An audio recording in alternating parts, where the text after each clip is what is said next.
안녕하십니까 여러분. 오늘은 집에서 족발을 삶으면 얼마 나오는지 알아보도록 하겠습니다. 족발 싫어하는 한국인은 없잖아요. 있다고요? 안타깝습니다.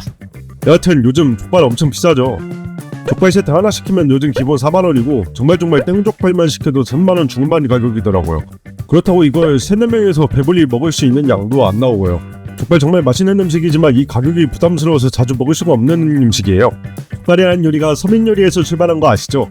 족발은 1950년대, 1960년대 장충동에서 시작됐다는 게 정설인데요. 6.25 전쟁 이후 북에서 피난온 실향민들이 장충동에서 자리를 잡아서 저렴한 부위인 돼지 장족을 삶아서 팔던 거에서 시작했다고 합니다. 그 중에서도 이 장충동 족발거리 중 이 골목 쪽에 위치한 이 평안도 족발집이 족발을 처음으로 상업적으로 판매한 가게라고 알려져 있는데요. 저도 한번 방문해 본 적이 있었는데 돼지향이 정말 진하고 투박한 게 굉장히 옛날 특유의 스타일이 살아있는 게 이상적인 집이었습니다. 이런 평안도 족발이라는 이름에서도 알 수 있게 족발은 북에서 영향을 많이 받은 요리 중 하나인데요. 황해도에는 갱엿 돼지족 조림이라는 요리가 있는데 이 갱엿이라고 하는 완전 생엿을 넣는 게 특징인 족발과 굉장히 유사한 요리입니다.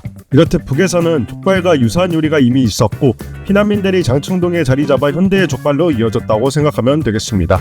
그리고 1960년대부터 우리나라의 양돈 산업이 발전하기 시작하므로 이런 배경으로 돼지고기의 공급의 중심지가 된 마장동 축산시장이 장충동과 멀지 않은 거리에 있어서 돼지고기의 공급이 수월했던 것도 배경이 될 수 있겠네요. 1963년에도 장충체육관이 설립되면서 체육관 방문객들로 인해서 족발 소비가 굉장히 촉진되었다고 해요. 위와 같은 배경들이 겹치면서 족발이 현재는 전 국민이 즐기는 요리로 자리 잡게 되었죠. 이제 본격적으로 요리로 넘어가겠습니다. 이것은 돼지 쫄대기입니다. 한 봉에 1.1kg고요. 돼지 장족을 족발 삶기 좋게 토막내에서 파는 제품 두 개에 15,330원이고요. 뼈가 있긴 하지만 이 정도면 꽤 저렴하다고 할 수 있을 것 같아요. 족발 삶기 좋은 부위 하나랑 작은 부위가 하나 들어있는데 이게 퍼즐처럼 맞지 않는 거 보니까 한 조각을 토막내서 파는 건 아닌 것 같고요. 한 봉에 1.1kg 무게 맞추기 위해서 이렇게 들어있는 것 같더라고요. 족발은 이 생김새만 봐도 제가 학습이 돼서 그런지 되게 맛있어 보이는 비주얼이지 않아요? 그렇다고 생으로 뜯어먹을 수는 없으니까 맛있게 조리 한번 해보도록 하겠습니다. 냉동 제품으로 왔는데 딱히 냄새도 안 나고 신선하게 온 것 같아요. 고기 자체에서 잡내가 나진 않지만 10분 정도 삶아주도록 하겠습니다. 뭐 따로 넣지 않고 그냥 맹물에 삶을게요. 이렇게 맹물에 한번 삶는 이유는 잔털 제거도 있고 아무래도 뼈가 있는 고기는 피에 대해서 주의를 조금 해야 되긴 합니다. 지금 아래 보시면은 뼈 근처에 이렇게 피가 살짝 보여있어요. 도축 과정에서 방열을 다 진행하겠지만 이렇게 뼈는 아무래도 피와 직접적으로 연관이 있는 부위이기 때문에 이런 미세한 피가 조금 남아있을 수 있거든요. 그래서 데치면서 한번 최대한 빼줄 겁니다. 이렇게 한번 삶고 물은 버려줄 거고요. 이제 잔털을 좀 제거해 줄 건데요. 보고 만져봤을 때 잔털이 있는 부위가 있는데 이런 부분들은 불로 한번 끄슬려서 태워주세요. 근데 이 작업으로 한 번에 잔털이 다 사라지지는 않아요. 나중에 삶으면서 제거되는 부분들이 있으니까 너무 꼼꼼하게 하실 필요는 없을 것 같아요. 다음은 족발 삶을 때 쓸 양념입니다. 진간장, 물엿, 그리고 이것은 노추입니다. 노추가 없으시면 그냥 진간장만 사용하셔도 괜찮은데 노추가 간장이랑 맛이 비슷하긴 한데 확실히 노추를 넣으면 조금 더 다른 맛이 나요. 노추 맛을 표현하자면 좀 더 농도가 짙은 달짝지근한 간장 맛? 액상화된 좀 짭짤한 춘장 같은 느낌도 있습니다. 노추가 없으시다면 춘장을 조금 더 넣어주시는 것도 괜찮아요. 그리고 재래식 된장, 굴소스, 파, 양파, 마늘, 마지막으로 생강입니다. 생강은 사놓으면 자주 안 쓰게 돼가지고 냉동해서 쓰는 게 제일 좋은 것 같더라고요. 그리고 제일 중요한 게 등장합니다. 바로 소주입니다. 족발에는 소주가 정말 중요해요. 족발이 되게 육향이 강하잖아요. 족발을 삶을 때 소주를 넣어서 냄새를 제거하는 게 아니라 제 입속에 넣어서 냄새를 제거할 겁니다. 족발에 소주는 못 참죠. 여기 있는 재료 하나씩 빼도 되는데 소주는 뺄 수 없습니다. 대체할 수 있는 재료로는 고량주나 이거두주 같은 것도 좋아요. 양파는 하나를 다 사용할게요. 넣기 좋은 크기로 잘라가지고 잘 넣어줬고요. 파는 한 대 정도 95g 나왔네요. 이것도 세로로 길게 잘라서 잘 넣어줍니다. 그리고 생강 50g 정도 넣어주면 됩니다. 마늘은 간마늘로 사용할 거예요. 이미 갈아둔 게 있어서 이거 전부 넣을 거고요. 대략 75g 넣었습니다. 다음은 진간장 200ml 넣어주시고요. 노추는 50ml만 넣어주세요. 그 다음은 굴소스 넣겠습니다. 굴소스 3테이블스푼 70g 정도 넣어줬고요. 물엿도 똑같이 3테이블스푼 넣겠습니다. 이것도 70g 정도 들어갔고요. 그리고 설탕을 4티스푼 정도 해서 20g 넣었고요. 당이 좀 많이 들어간다 생각하실 수 있는데 저희가 양념을 다 퍼먹진 않기 때문에 괜찮습니다. 그리고 된장 넣겠습니다. 된장도 3테이블스푼 정도 해서 78g 들어갔고요. 그리고 물은 고기가 다 잠길 수 있을 때까지 넣어주세요. 저는 집에 곰솥이 좀 작아가지고 그냥 프라이팬에 넣고 삶았는데 곰솥 같은 거 있는 분은 그런 거 쓰는 게 훨씬 편하실 거예요. 이대로 2시간 정도 삶아주겠습니다. 족발을 다 삶아왔습니다. 물을 하나도 추가 안 하면서 했더니 소스가 아주 짜장 소스처럼 되직해졌더라고요. 소스를 이렇게까지 진하게 하니까 오히려 맛이 더 잘 배가지고 맛있더라고요. 족발을 잠시 꺼내 둔 뒤에 썰 수 있도록 조금 식혀주겠습니다. 족발 살짝 식히는 사이에 막국수 준비했었는데 이거는 맛이 없어가지고 공유 안 하겠습니다. 식초가 좀 과하게 들어가 버렸어요. 족발이 어느 정도 식었다면 이제 살을 발라줘야겠죠. 뼈를 타고 내려가면서 썰어주면 되는데 이게 뼈 모양이 좀 굴곡이 있다 보니까 익숙하지 않아가지고 좀 어렵긴 하더라고요. 이렇게 살을 잘 발라준 다음에 위에서부터 썰어주면 우리가 아는 그 친숙한 족발 모양이 나오죠. 진짜 바로 입에 넣고 싶은 거 참았습니다.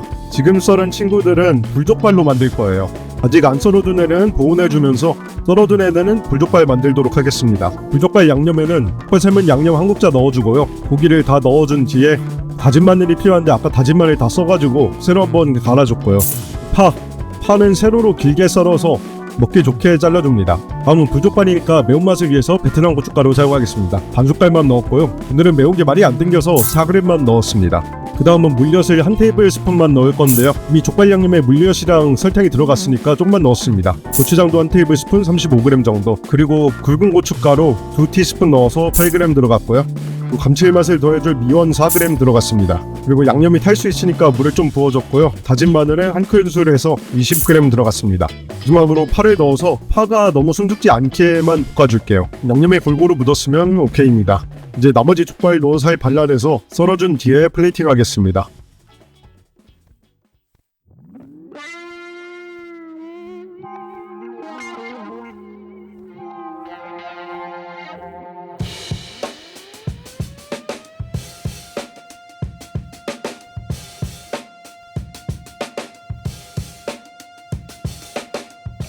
자, 이렇게 상이 차려졌습니다.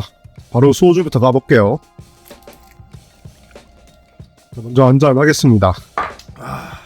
이제 제대로 족발 한번 먹도록 하겠습니다. 족발 껍데기에 윤기 흐르는 거 보세요. 정말 잘 됐습니다. 시청자분도 한입 하시고 저도 한입 하겠습니다.